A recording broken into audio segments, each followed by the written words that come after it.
bagsak! Tangina mo, ginagawa mo.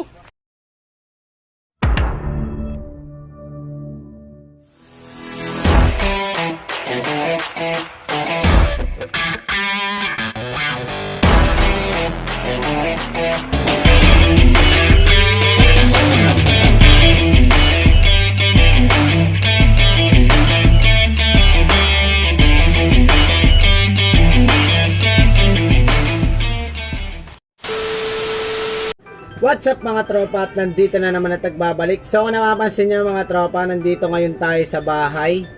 At meron na naman tayong panibagong edit na hub. So mamaya ko na sasabihin yun. So yun na mga tropa, yung i-edit nating hub is Heroic AM 8.5 na hub. So hindi ko siya kilala kung taga saan to, pero nakita niya lang kasi yung video natin dito sa YouTube. At pinanood niya kung paano ang masaklap doon mga tropa, hindi niya kayang gawin. Oh no! So yan, bago natin simulan ng pag-i-edit ng hub, so hit mo muna yung subscribe button at click mo yung ring bell para ma-notificate ka sa mga susunod nating video. So yun na mga tropa, lumalakas ng tropang bikers dahil nagkakaroon na tayo ng unti-unting subscriber dahil sa pag-upload natin ng video, at tuloy-tuloy lang ang pag-upload natin kahit may trabaho tayo. So yun na mga tropa, simulan na natin mag-edit ng hub para makita natin kung gaano ba aganda tong Heroic ano ba? Heroic AM 8.5 na hub. So susubukan natin i-edit to kung kapareha lang ng Ragusa o kapareha lang ng Cruiser, no? Tara! So yun mga tropa, ito na yung Heroic na hub at cassette type siya, no? So kung napapansin nyo, nahugot na siya talaga dun sa cogs niya sa sobrang tagal nito na hindi pa nagagawa. So kung mapapansin nyo mga tropa, kapareha lang sa Cruiser. Sa Cruiser na hub at sa hub ko is same lang siya ng pulse. So napakadali lang na ito. At bago natin i-start yun mga tropa, syempre check muna natin kung paano ito kalasin dito, kasi nakalas talaga siya sa cogs nang kasama yung cassette. So try natin tanggalin dito at linisin na rin natin, no? So yung mga tropa, pasensya na kayo dahil sinisipon ako, no? So kung napapansin nyo, talaga natanggal talaga yung cogs niya kasama yung cassette. So pahirapan to kung paano tanggalin at hindi ko pa alam kung paano siya kalasin, no? Pero susubukan natin mga tropa. So sa time na to mga tropa, yun, kung napapansin nyo yung pinaka-lock ng cogs niya, napansin ko parang maluwag na eh. So ang ginawa ko, kinuha ko na agad yung pangkalas. So nakalas na ng kamay ko agad. So ganun lang siya kung mga tropa sa mga cogs na kinakalas nyo. So same lang, napakadali lang kalasin. So yan, matatanggal na natin yung cogs. 8 speed to mga tropa. Yun, kung napansin nyo mga tropa, yung cassette, grabe talaga yung dumi yung cassette nya. At alatang hindi na nalilinis at hindi na mo rito, sir. Binugbog mo si Pauls. So ito na yung pre-hub niya mga tropa, kung napapansin nyo.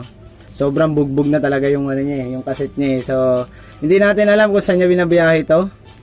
Pero buhay pa naman. Kaso gusto niya maging wow. Kaya same lang to mga tropa sa Pauls ko.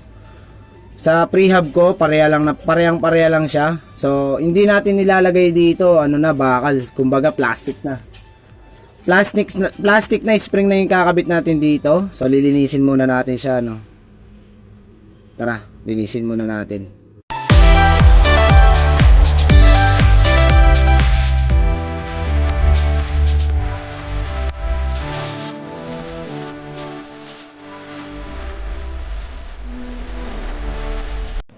So natapos na natin linisin at napakalinis talaga na, no?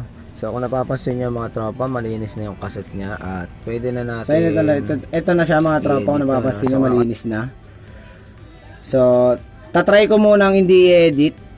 I-adjust ko lang yung mga spring niya, yan kung nakikita nyo. I-adjust lang natin itong mga spring kung sakaling lumakas siya ng konti. Pero kung hindi maganda yung performance ng lakas niya, papalitan natin.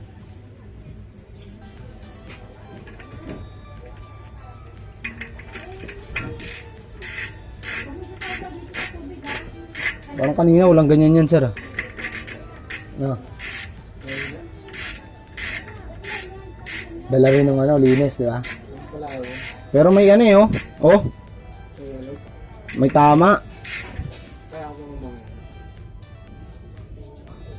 So yung mga tropa, papalitan na talaga natin ng plastic spring to para mas lalo siyang maganda yung performance. Makapal pa naman yung tit niya rito, kaya pwede pa itong lakasan, pwede pang higpitan.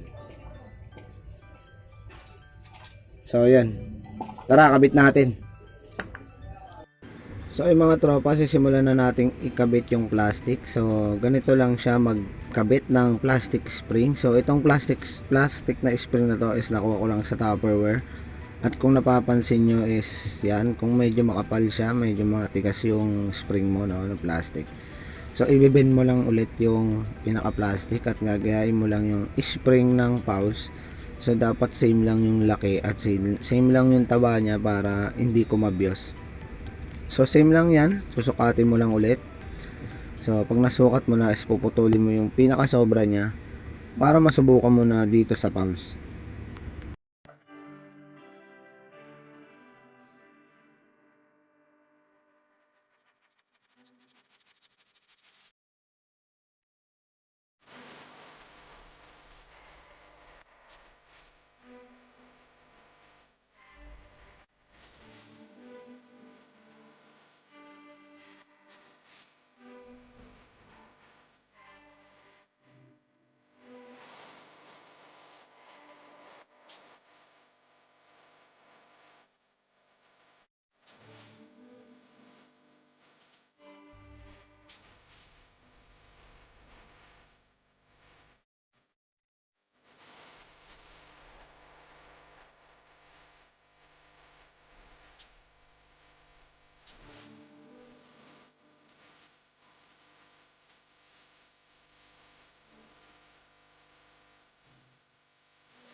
So yung mga tropa, kung napapansin nyo, nakabit na natin yung mga pulse niya at spring. So hindi ko na pinalitan yung iba ng plastic spring. So pinalitan ko lang yung mga malalambot.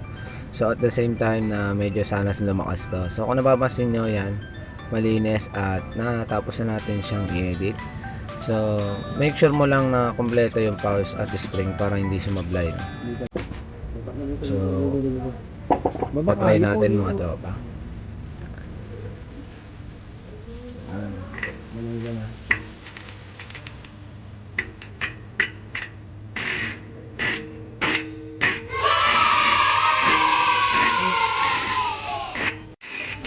Tutok mo konti, dahan-dahan lang, tutok mo.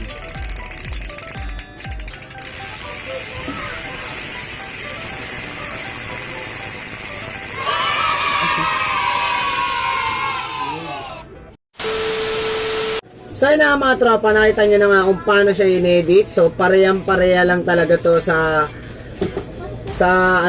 hub ko tsaka doon sa Cuser na in-edit natin. So same lang siya nung pulse kasi hindi ko na medyo pinalitan yung ibang spring niya, in-adjust ko na lang ng konti. So marumi lang talaga yung pinaka-cassette niya, marumi lang.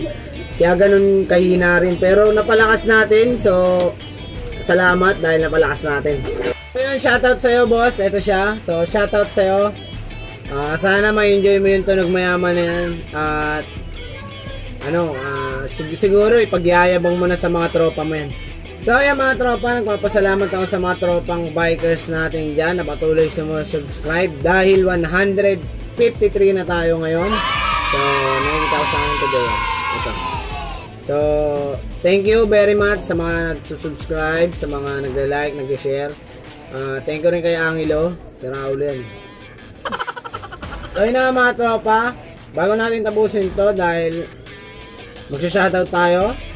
So, shoutout kay Pedalism at kay Online Nudes Gaming, kay Marlon Pagudan, kay Erwin Nabal, kay Rhino Bikers TV, kay Antonimus, kay Richard Kayanan, kay Bike Pinas, kay Padjaqueño, kay Max Barga, at kay F. Brice. At shoutout nga pala sa nagbigay ng gulong natin na WTV ito. Shoutout kay Kuya Ogie, kay Tito Biet, shoutout sa inyo, no? Sobrang thank you dahil meron tayong bagong gulong na WTV. Ang problema lang, 2.8 yun, mataba sobra. So magpapalit tayo ng frame, abangan yun. So yun, shoutout din kay Mama, kay Josie Tamayo dahil binigyan niya tayo ng matinding regalo. So, thank you very much. I love you. So yun na, sana nag-enjoy kayo rito sa video na to at abangan nyo lang yung next video natin. So, hanggang dito na lang mga tropa. Paalam.